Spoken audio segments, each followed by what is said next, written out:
wa sahlan, donc bienvenue dans mon monde qui est également donc, un monde dans le monde. Voilà, j'ai vécu avec la peinture pendant une trentaine d'années et bien sûr en parallèle il y avait toujours eu voilà, la poésie, donc tout ce jumelage entre ces deux arts que vous célébrez aujourd'hui.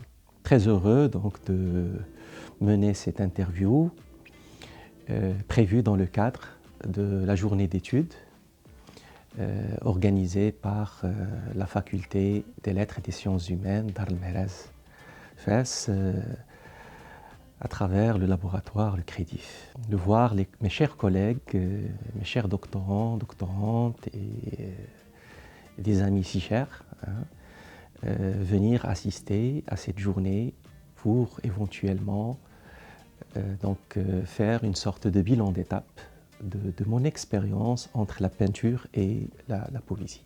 Cette expérience a débuté dans les années 80. Il y avait là mes premiers écrits poétiques en parallèle avec mes premiers dessins, mes premières peintures. Et il me fallait bien sûr passer par un atelier d'un maître, Si Chehidi, qui m'avait à l'époque initié aux règles de l'art. Il avait insisté pour me voir intégrer la filière des arts plastiques à Rabat, au lycée des Orangers. Bon, bien sûr, c'était à la fin des années 80, début 90, et bien sûr, j'avais la chance de rencontrer de grands professeurs d'art, de créativité.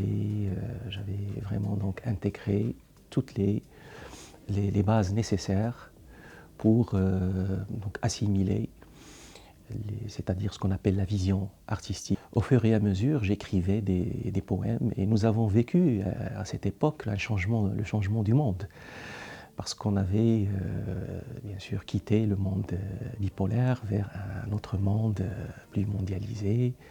Et entre la chute du mur de Berlin et bien sûr le nouveau monde, il y avait ma première exposition au Centre culturel russe de Rabat. Là, c'est vraiment ma première sortie dans une exposition collective où j'avais exposé des toiles qui ont été appréciées par les visiteurs russes et marocains à la fois. Et bien sûr, c'était le moment où j'avais mis le doigt sur le signe qui allait m'accompagner pendant plusieurs années après. C'est le signe de l'oiseau, une sorte d'oiseau, une sorte de simorgue au sens spirituel du terme, qui avait pris plusieurs formes différentes d'une phase à l'autre. Et bien sûr, il y avait la phase des années 90 qui avait été marquée par un travail sur les signes et les symboles, avec un peu de travail sur le corps à la fin des années 90.